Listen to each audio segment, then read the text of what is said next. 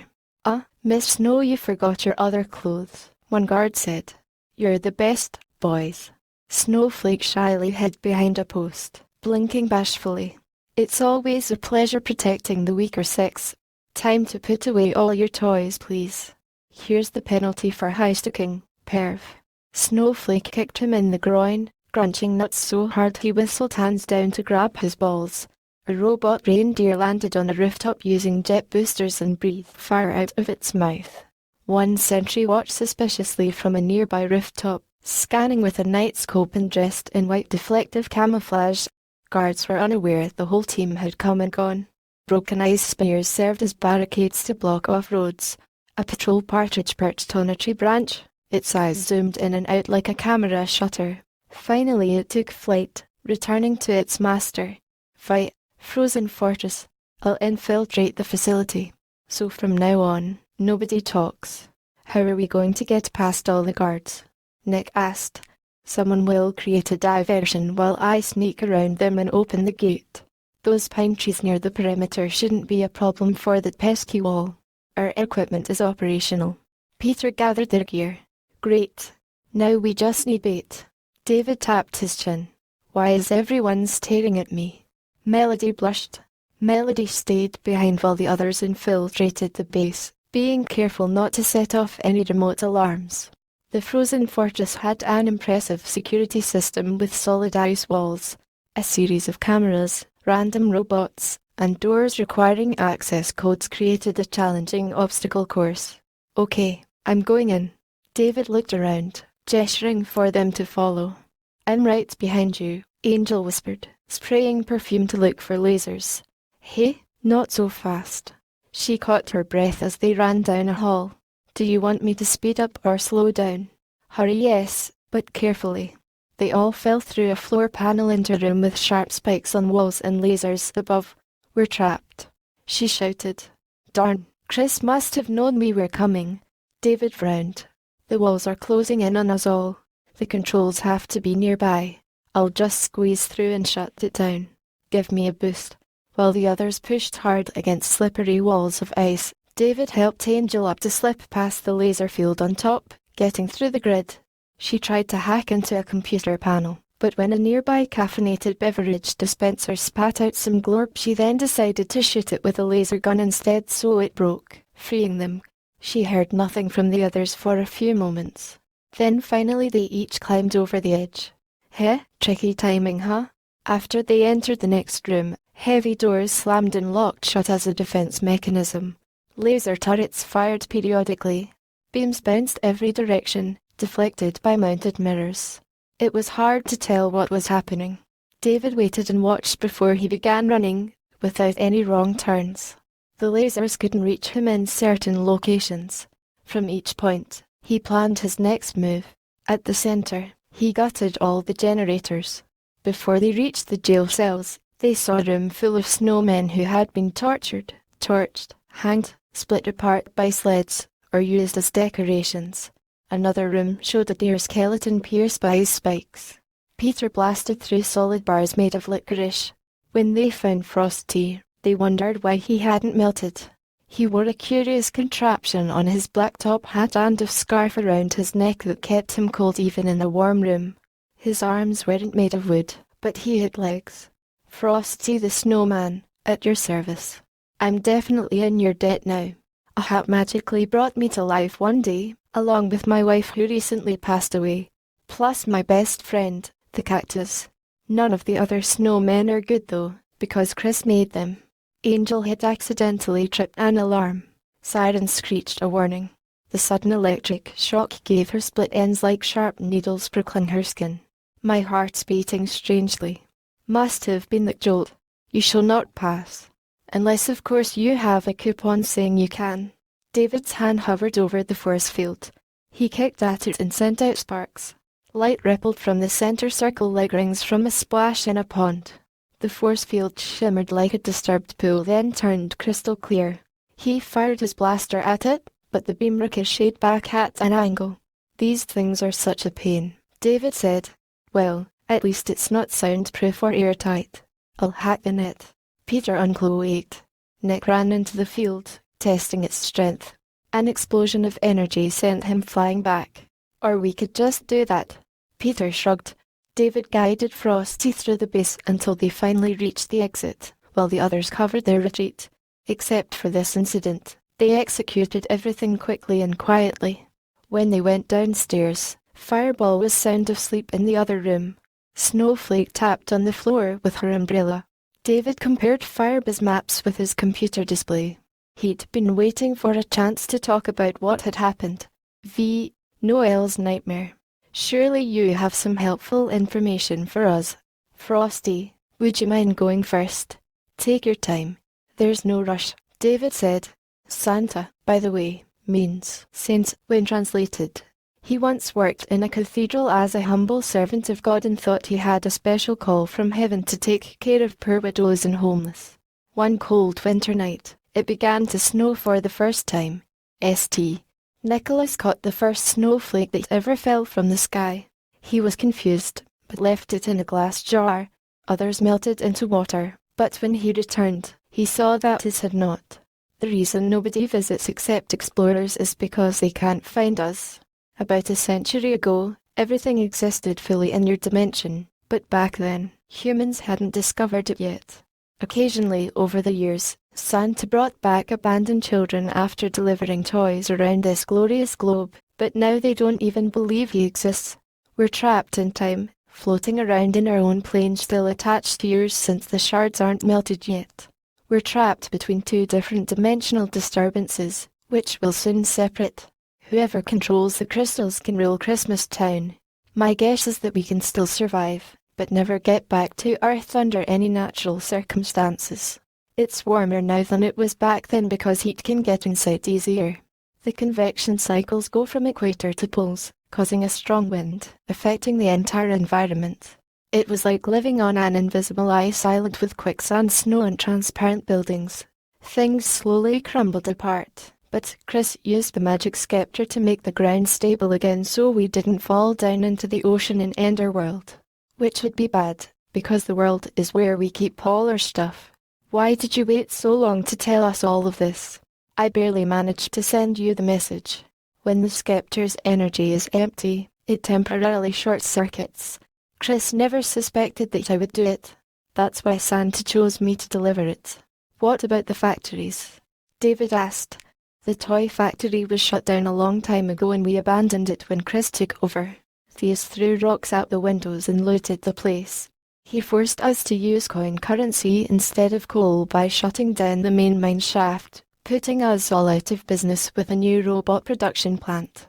The Jolly Trolley brings firewood from the mountains. The tracks for this transparent train go right through town. Slave drivers ride some reindeer, whipping others to pull a giant wheel gear to grind chocolate in a mill with a stiff stream.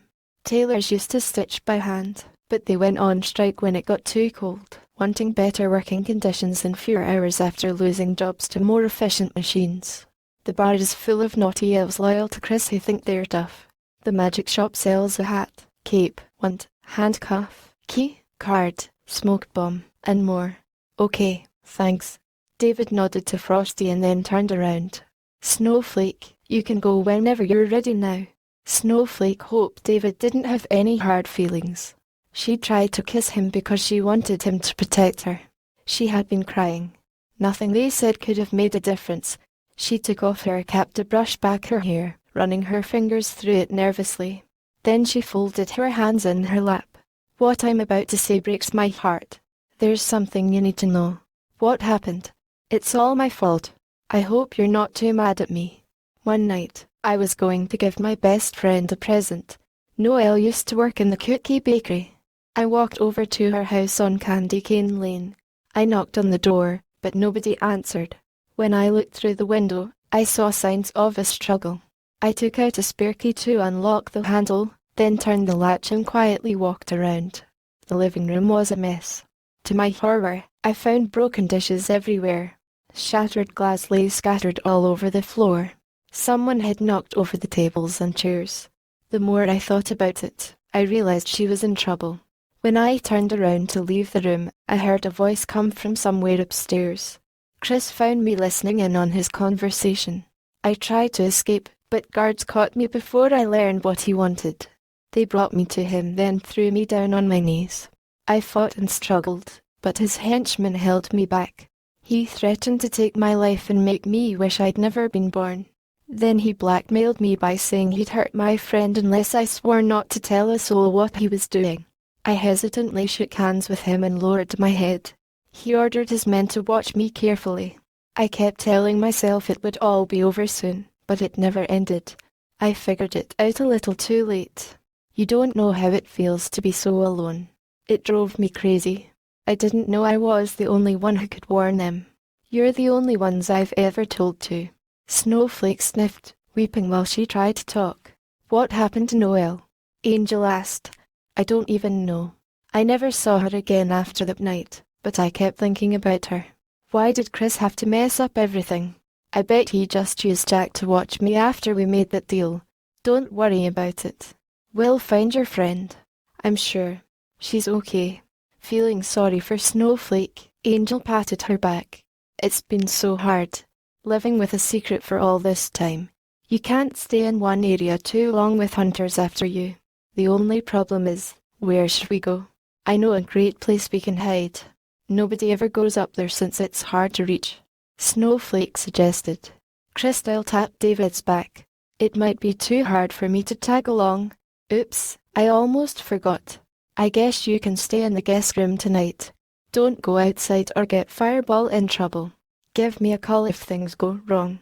She'll be safe here. Angel added, nodding nicely. Eternal Evergreen. A terrible surprise was waiting for them upstairs. Guards pounded on the front door to the Crystal Cafe. I don't want to buy any Elf Scout cookies. This club is closed. Can't you read? Peter pointed. No, somebody's hiding here. Let's find out what's really in those cookies. I'm with the Watch on an official investigation. The inspector held up a badge, but then a laser shot burnt it and leaving a smoking hole that they looked through. Dressed as a waitress, Snowflake threw spice into the guard's eyes and then clocked him out of work early with a batter rolling pin. As they crawled through the cabin, thugs wrecked the restaurant, breaking chairs over the counter and looting cash register machines. Running right into them, David slammed the door shut, then motioned for everyone else to follow. Wolves broke it apart with their bare teeth. David dashed across the room and out the back door, which was left unguarded. He went first in case they were lying in wait, determined to deflect any enemy fire. Maybe we should try knocking. A small elf shrugged. Or we could just bash it down with brute force. The confused guards could only guess what was going on. Another door blasted off its hinges, dust filled the foyer, and several soldiers stormed in with weapons drawn. Ice arrows buzzed past their ears and shattered a window. Before they could leave, a ninja elf emerged, coming out from camouflage. He leaped off the roof and did a backflip, landing on his feet. David tackled Snowflake around the waist, taking cover. Moments later, sharp snowflakes sliced through the air, sticking out straight in the wall, only narrowly missing them. They barely managed to dodge the deadly blades. Keep your head down, David shouted to them. Temporarily stunning the soldiers with an electric shock, David headed toward a secret entrance to an underground tunnel, only to find more guards below. They had come to investigate the unauthorized use of property. An evil elf pulled an ornament out of his pocket. He tossed it twice in his hand, raising an eyebrow. He bit off the top and threw it at them. The beautiful ball bounced. Oh no, not again. Maybe I should move. David kicked it away. Naughty elves looked down, then dived for cover behind a wall of ice blocks. An explosion blew the snow into the air. Charred ashes and thick smoke covered the ground. An igloo began rapidly firing snowballs at them. Freeze or I'll fire, someone shouted. Ice arrows pelted down like rain. Their protective force fields worked properly, but sparks of static and glowing air particles made it easy for the elves to follow. More guards took up positions along the path. David flew away with the others as the angry mob pursued them. Wolves growled, snapped their teeth, and leaped in the air. He flew over the auditorium and went to the tree's base. He landed lightly on the ground, watching the snowflakes spiral endlessly down. I wonder what gave us away. Nick snapped. Fireball will be fine. Frosty and Crystal will be okay for now, provided Kris doesn't search the basement. Flying up the great tree, they had to avoid huge branches and sharp pine needles. Each elephant-sized ornament included mice, dogs, kittens, elves, toy soldiers, nice nutcrackers, ballerina babes, candy canes, glowing icicle-shaped candles, tinsel, and precious jewels. Horrified statues looked like feelings were petrified on their faces. Larger-than-life candy carousels, with reindeer pulling sleds, spun in circles, making Angel feel dizzy. Huge lights came in a variety of shapes, a kaleidoscope of colors, giving off great heat that melted surrounding snow while illuminating each branch. I know of a secret hiding place in the tree. I used to come here when I was a kid. I'm tired of flying, so let's walk for a while. Snowflake showed them around. A spiraling piece of wood sticking out of the trunk served as a walkway. As the ramp rose, it grew farther out. 100 steps later, they rested under a roofed patio with snowflake wind chimes. The floor was flat. It had tables, chairs, and railings. Long metal nails held together polished wood panels. We've all had a rough day. You've been quiet lately. David determined. Guess I just need to get some rest. Angel sounded depressed and indicated she didn't want to keep on talking. She was too consumed by her own thoughts to hear. Her mind was elsewhere.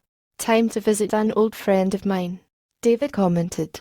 Snowflake walked back down the stairway, stopped and reached over the balcony, picked up a rope, slid down, then jumped over onto another branch.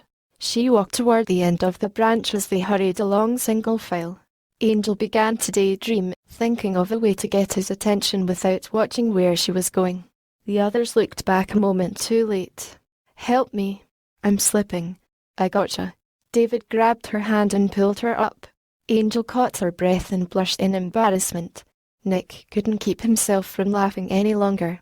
Angel, that wasn't funny. You could have died. Sorry. I didn't do it on purpose. Angel rubbed her arms, embarrassed. Oops.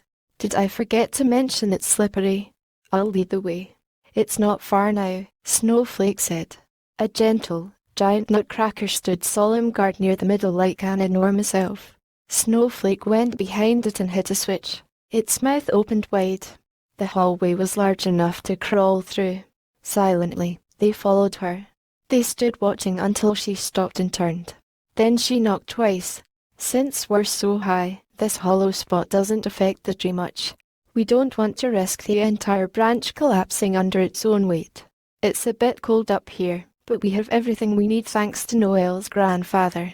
Even Kris doesn't know about this place yet. An old man with a wooden sugar cane spoke. It's so good to see you guys. It's been such a long time. Too long. Snowflake sighed. I see your guests are human. No offense. Roxby suggested everyone should sit down. What brings you here? We're on a mission to save Christmas Town. That'll be the day. Are you all mad? Roxby laughed. We've been in worse situations before. Melody smiled. When I was your age, I thought nothing was impossible, but I've grown up. Go back where you came from. Do you really think giving up is a better solution? Kris is not patient. Going against him simply isn't sane. If we don't do something soon. Snowflake stuttered. You're wasting your time. You'll never find Santa. He must be here. We can't go back. Not now. Fine, you go ahead. I'll stay right here where it's still warm and safe. David showed him their advanced technology. The elderly elf stood from the rocking chair and shook his sugar cane, but then Snowflake grabbed his arm. Ruxby, please don't leave. We need your help. If you need me, then you must be beyond hope. I'm ready to retire.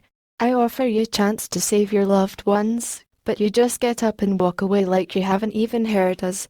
I know you want to open your heart, but perhaps it has grown hard over time. How long will you lie in bed or 5 at?